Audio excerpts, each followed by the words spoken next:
Graciela Delía, estudiante de la Universidad de Yacambú de la materia Psicología Escolar, la cual es de vital importancia para el desarrollo integral de nuestros jóvenes. Esta se erige como un pilar fundamental para el bienestar emocional, social y cognitivo de los estudiantes dentro del entorno educativo. Hablaremos entonces de sus antecedentes. Tenemos al filósofo, pedagogo Juan Comenio, considerado como el padre de la pedagogía. Él estudiaba los métodos didácticos en donde se examinaba, clasificaba o juzgaba directamente lo que era el comienzo del inicio de la disciplina. Sus ponencias eran tituladas según las obras que él presentaba, las cuales eran sobre lo que los maestros podían dar o aportar sobre la psicología. Entonces, enfatizó la importancia de la educación integral, pero también la sensibilidad en cuanto a las necesidades individuales del educando infantil. Él promovía el enfoque desde lo humano y lo comprensivo. Nos hablaba en cuanto a lo que era la psicología según la educación, pero desde un momento de transmisión de conocimientos, sino como ese proceso que podría involucrar el desarrollo tanto físico, intelectual, moral y espiritual en el individuo, teniendo que el enfoque integral era fundamental desde la psicología escolar moderna y que se buscaba comprender o la comprensión de que el estudiante desde un proceso del todo. Hay tres autores principales y destacados entre los que podemos nombrar a William James, a John Dewey y a Arthur Dake. Para ellos la psicología de la educación se establecía dentro de un proceso de la importancia a nivel del proceso de aprendizaje. William en sus obras habla de la importancia de observar la enseñanza y el aprendizaje en el aula para poder mejorar una educación. Era comenzar lo que era la lección desde un nivel superior al conocimiento y la comprensión que mantenía el estudiante. Y con esto poder ampliar lo que era la mente infantil, mientras que John Dewey impulsa la aplicación de la práctica dentro de lo que fue la fundamentación del primer laboratorio de la psicología educativa.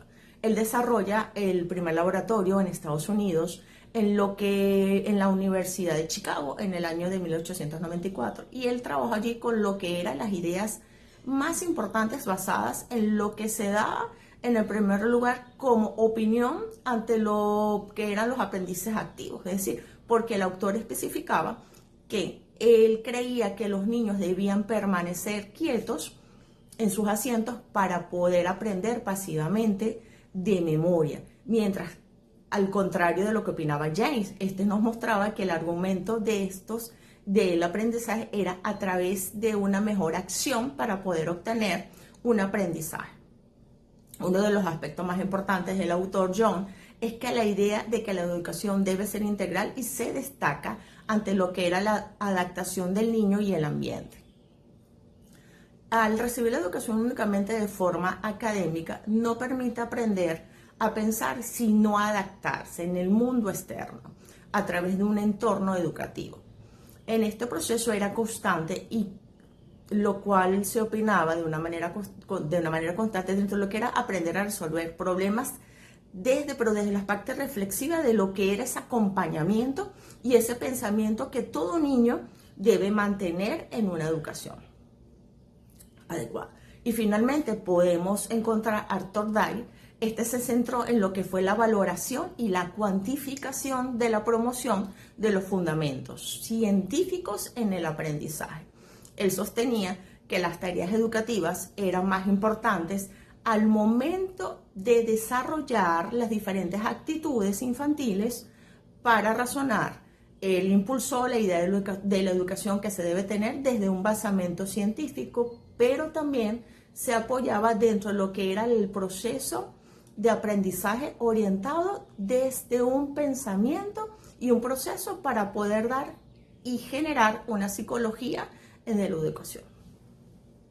Psicología escolar es una ciencia interdisciplinaria, es autónoma con sus propios paradigmas, frutos de lo que es la ciencia y la educación, y la interacción con la psicología. Se ocupa de los procesos de aprendizaje, los temas educativos, la naturaleza del método empleado, en cuanto al proceso que se divide dentro de lo que es lógico, lo inductivo y lo deductivo y lo analítico y lo sintético, porque nos permite delimitar cómo y cuáles estrategias se van manejando de una clasificación en cuanto a la utilidad del ejercicio, de la evaluación, de las experiencias, desde la enseñanza y el aprendizaje. Dentro de las características de la psicología educativa nos encontramos que es una ciencia de soporte conductual y cognitivo, es decir, enlaza el proceso familia, escuela, sociedad y cultura educativa. Siempre tiene que estar involucrada en estos contextos y debemos entender que la realidad que se presenta en la escuela puede estar relacionada directamente con lo que pasa en el entorno social y en el entorno cultural o en el entorno familiar. Y así sucesivamente. Va ocurriendo lo mismo en los diferentes contextos que tenemos. También tenemos un proceso de enseñanza y aprender, dado que se da un soporte conductual y cognitivo, y este proceso nos permite enseñar y aprender desde la realidad. Y este enfoque nos ayuda a transmutar las vivencias. Aquí debemos considerar lo que son las diferentes metodologías, cómo se involucran y qué son las facultades de lo que es el organizar y el resumir las diferentes vivencias que tiene el educando ante determinadas situaciones de la vida. Y por último nos habla de lo que es la experiencia social, que es la que envuelve todas las características, porque se profundiza los métodos mentales en cuanto al que el sujeto se encuentra dentro de un sistema de experiencia social. Dentro de las características de la psicología educativa nos encontramos que es una ciencia de soporte conductual y cognitivo, es decir, enlaza el proceso familia, escuela, sociedad y cultura educativa.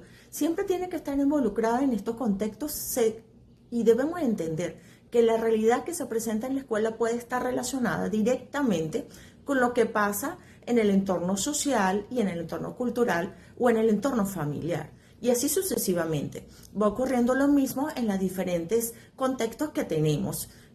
También tenemos un proceso de enseñanza y aprender, dado que se da un soporte conductual y cognitivo, y este proceso nos permite enseñar y aprender desde la realidad. Y este enfoque nos ayuda a transmutar las vivencias. Aquí debemos considerar lo que son las diferentes metodologías, cómo se involucran y qué son las facultades de lo que es el organizar y el resumir las diferentes vivencias que tiene el educando ante determinadas situaciones de la vida. Y por último nos habla de lo que es la experiencia social, que es la que envuelve todas las características, porque se profundiza los métodos mentales en cuanto al que el sujeto se encuentra dentro de un sistema de experiencia social.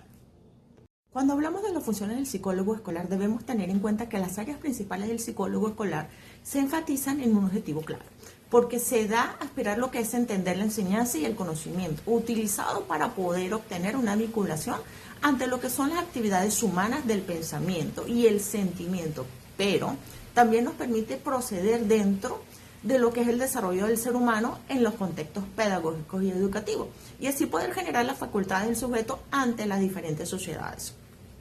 Hay instituciones, entre estas funciones tenemos formación y asesoramiento a educadores, asesoramiento familiar, orientación y asesoramiento profesional y vocacional, intervenciones ante problemas de aprendizaje de alumnos. Ahora, cuando hablamos de ética, lo primero es entender lo que es el proceso de ética dentro de nuestro entorno, qué debemos cumplir, cuáles son nuestros roles que nosotros mismos debemos establecer y que no podemos fallar en este proceso, porque estamos inmersos y es fundamental de cómo vamos a ejercer en estos ámbitos educativos. Lo primero es garantizar la protección de nuestros usuarios a los servicios psicológicos. Todo estudiante perteneciente a una institución académica, indiferentemente del nivel donde se encuentre ese psicólogo, tiene que ser atendido y tiene que estar presto a garantizarle esa protección, ese espacio de atención y garantizar la protección a ese estudiante. Y también establecer que nosotros, hasta dónde nosotros podemos llegar para también nosotros cuidarnos en nuestro ejercicio. Estar claro que dentro de nuestro alcance como psicólogos escolar debemos respetar pautas, recordar nuestro cumplimiento con el código de ética, sin dejar de apoyar nuestro entorno. algo de gran importancia que debemos tomar en cuenta es la confidencialidad. Recordemos que es parte de nuestra población, son menores de edad, la gran mayoría.